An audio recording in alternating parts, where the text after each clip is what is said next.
I am Pinstar, and this is Good Company Strategy and Tactics, Episode 3. So in our last episode, we got our module business up and running, but that's just modules, that's just parts. We can't, well, actually we can sell modules, but not for nearly as much as we could a finished product. So today we're going to be talking about setting up our assembly, as well as the logistics that will help all of this humming. In our last episode, I did a one-off manual distribution of resources. We are not going to be relying on that in the long term if we want to keep our sanity, which we do. One thing I did make a determination of, though, I was doing some play testing, and I'm going to retract something I said before, and that is not having the thing that you're analyzing not be part of your production chain. It's actually fine as long as you have the analyzers going off of the pallet directly. So what we're going to do here is we're going to have you actually be a... Actually, let's get you... We don't want to fire you, but we don't want you working on this anymore. We are just going to move this out of the way, because I am going to be pressing more workbenches into service later on, so we're just going to put it over here. We will buy a new one. We will get a chemistry table. And, you know, for the short term, I'm actually going to have my CEO be working in there, because he gives an area of effect buff to everybody, and since for the moment all of our workers are located here, let's get him, no, not you, let's get her assigned to a logistics employee to the Wilkins workshop. There you go. Now our next person is free to be our CEO. So our CEO will be the one working on this, and we're going to make battery stacks. I'm going to take off the plastic case. We will do battery stack. And we will do battery stack. They're worth a little bit. They cost us a bit more in terms of resources, but they give us 20, which is worthwhile, I would say. And then once our person gets, oh yeah, well actually we're not going to get a new supply of stuff in there until we set up our couriers. So let's set up our couriers, shall we? So the way you do couriers, especially when you're separating your modules from your crafting, is that we need to ferry these goods from this zone to this zone via the pallets and via courier. So you have to set up your destination pallet. So we know that we're getting 1 unit of plastics,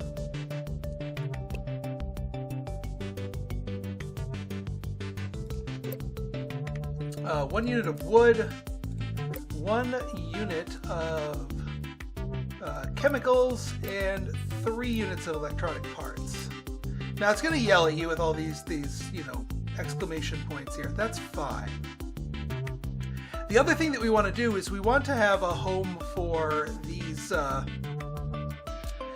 the modules here. So the battery stack has already been created, but we also want a home for wooden cases and LED arrays. Now, same thing goes on here. We already have the raw materials queued up, but we need to be able to receive the finished modules. So the wooden case, the battery stack, and the LED array. Now, the last part here is creating a courier route. We click up here, courier routes. We move the mouse over down here. It looks like we're in the bottom corner here. Create a new route. We're going to add these 2 pallets, one here and one here. Now, you can only define 6 items per route, so we may need more than 1 route, just not necessarily because of the volume of items, but because of the diversity of them. So we're going to make 1 route for just the raw materials. So we're going to do wood, a unit of plastic, a unit of chemicals, and then 3 units of electronics parts.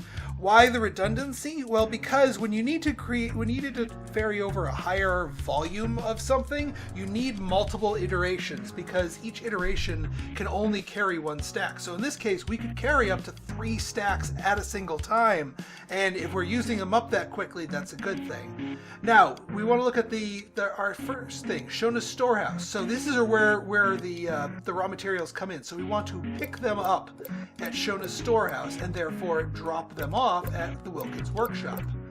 Viola. And just like with any other things, we now quick hire an employee and they will be our courier for this route. Let's call this route. We'll do these just logically here.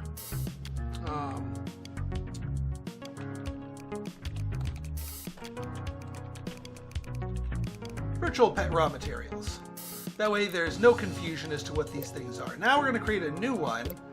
We'll do the Wilkins workshop to Shona's storehouse, and now we're just going to be dealing exclusively in modules.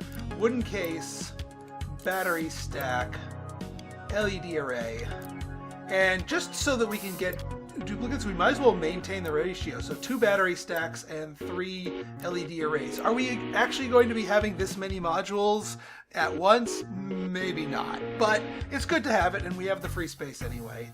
So we will be picking these up at the Wilkins workshop and dropping them off at Shona's storehouse. And we will add a courier worker here. So now these courier workers are the ones with these big long trolleys here. So they're going to be going back and forth here. Now, in order to actually distribute the goods from this pallet to all of the shelves in a manner that's not manually required by you, the player, we need to click on the work zones here and hire more logistics employees. We had that one person in there.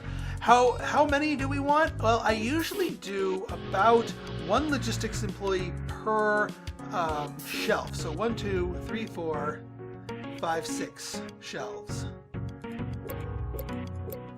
6 logistics employees. Also, we're going to have our chemistry table here draw directly from there and output directly to there. And then these two already know to pull directly from the from there. Perfect. All right.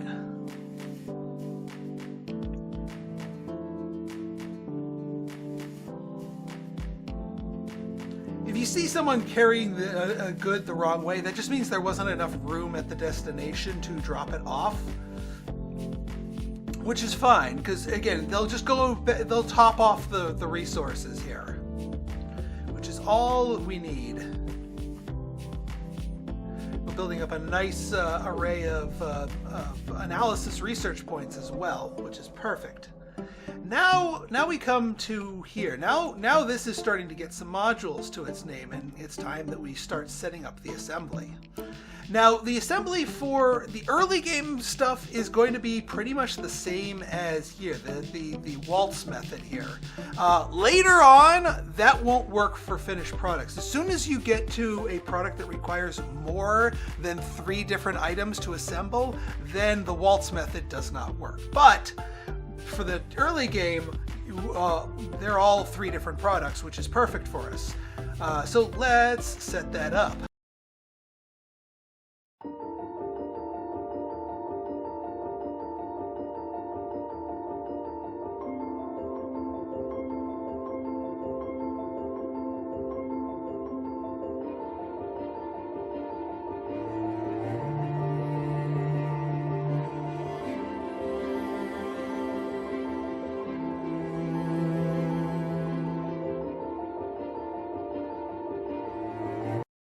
We've got everything set up here. Don't forget to assign them. One other way that you can do the copy paste is if you hold down Control and click on one thing that does have it, now you can hold down Shift and paste it to all the others around it. So we are telling all of these to make the Butterfly Mama Mark 1. Now we're going to need logistics employees here, same as before. And following the same rule here, we're going to do 1 for each shelf. So 1, 2, 3, 4, since there are 4 shelves. Now, a couple other things we need to set up here for the assembly here. We need a final destination for the products. The products need to go on these pallets to be sold if they are to make it to market. So we can set some of these up here. As long as they are not in the way directly, they'll work out for us quite nicely. People can walk on these little spots right here, so that's perfect. Actually, hang on. I'm trying to think of a good way to put this here without completely blocking it. No, I think we're good. So what we'll do here is we're going to add rule, select the finished product, max this out, and it goes to a sell order. So we're telling it whatever items we put here, sell them. And then once per week, when this sell order shipment finishes up, they will hit the market and we will get paid for those things. And that's ultimately how we make our money. But because each finished device takes up an entire storage unit, we need all of these redundant pallets here in order to hold everything. Now, one last thing that we do here, since we have some spare space here, is we need to set up some research table. It's all well and good to do analysis and gain research points, but that does absolutely nothing for us when it comes to actually advancing our tech. We need research desks to turn our research points into tech progress. Luckily, research desks don't need to work with the physical thing. Once we have the tech points, they can use them from wherever. So we don't need to worry about logistics for them. So what I'm going to do is I'm going to put them down here sort of out of the way. And I'm going to go for 4 tables. Usually 2 analysis tables to 4 research tables is the fastest way you can get things done in here. That should be good here. And we have some open space for future projects. Now, I'm not going to hire people just yet. Actually, I am going to hire people for the research desk because we can get them started right away. But I'm not going to hire people into the assembly tables yet because I want to wait for the shelves to get seated, but I'm not going to do the seating. I'm going to wait for our module department to keep up and process here. And then once everything's been fully loaded, then we get all the assemblers in. That way we have an active inventory to work with. We can also then shuffle our CEO back to his rightful place at the assembly tables. But now that we've hired researchers, we need to pick something to research. And I'm a big fan, especially if we're going to be doing more small device things, of the stylish case. It not only gives us a 1.5 style bonus instead of the 0.5 that we get with the regular wooden case, it has more slots, which helps make up the weakness that the original wooden case has. So lots of good stuff, and it's only 600 research points, so let's do it. Unpause here. All of our research workers getting a go in here. Meanwhile, our module department is humming nicely under the watchful eye of our CEO. So essentially what I'm waiting for is for our logistics workers to fill all 4 shelves with enough modules so that all the workers could start off right away. So even, yeah, these are full now, but I want everything to get distributed. I want there to be a little bit of a backlog so that we can start building stuff smoothly. As you can see, with 4 research tables working, we make pretty quick progress on our tech here. So yeah, this one's now got enough stuff here. So once we get this shipment of modules, should all go to this small shelf here, provided that there's enough. One of our competitors has gone into the calculator market. That's a good thing, because that's not the virtual pet market. So let them have the calculator market, at least for now. We'll be sniffing around there later. All right, I do kind of wish we had more wooden cases. Not gonna lie, but this should be good enough. So let's hire everybody. Actually, before we hire everybody, a couple of things. We're gonna go to our people. We're gonna go to Pinstar, take him off of his workspace. The other thing you want to look for is, do you have any employees that are lucky?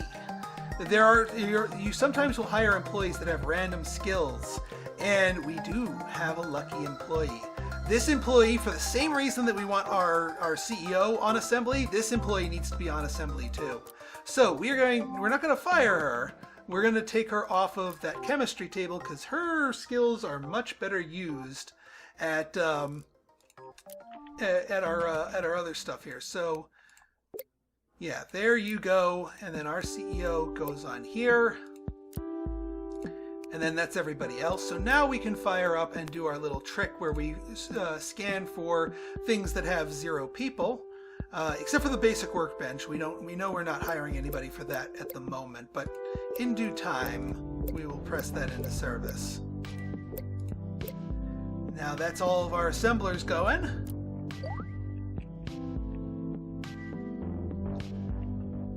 And now everybody's working. Got our CEO and our lucky employee. Again, just as a reminder, the luck stat gives you a chance to create double the output when you do a thing, and that without needing double the inputs, meaning we would get 2 products for free, essentially. So, and that's really, really good when it comes to finished products, because that makes we get the most benefit out of, say, getting a doubled module. And you are also going after calculators. Fantastic. So for the moment, we have the virtual pets market to ourselves. Now, one other thing, going back to my comment where I was saying that we can get away with the waltz method here for smaller things. Here's the reason. The small shelf has exactly 6 slots. One slot is needed for each of the 3 component parts of these. And then because each product needs its own space, this thing can hold 3 finished products. Since there are 3 people working, if they all finish their product at the same time, they would all have room to dump it on the shelf and grab more stuff and get back to work. In the time that it takes them to make the next one, we can have a logistics employee take the 3 things off the shelf and dump it into one of our shipping containers. So that lets everything flow nice and smoothly. That gets ruined the moment we invent a product that requires 4 inputs because we just don't have enough slots. So we will be using the waltz method for now, but I will introduce you to a different build that we're going to be using once we get larger products. All right, well, I think we're in good shape. Let's fast forward a little bit and see what our first shipment looks like. Well, after this one, because we just sort of started scratching the surface. All right, we just sold our last thing, and we sold 34 of them. 34 virtual pets. So yeah, about half the market, more than half the market, and that made us a pretty penny. We are in the green, and they're only going to get even better. So I hope you find this helpful. In our next episode, we're going to look into applying research and upgrading our products, as well as scoping out the competition and hedging our bets about some other stuff, as well as looking for ways to expand. So if you guys like this episode and you want to see more like it, go ahead and hit that like button, hit that subscribe button, and leave me a comment, good, bad, or indifferent. Your feedback's always welcome. So until next time, this has been Pinstar signing out. See ya!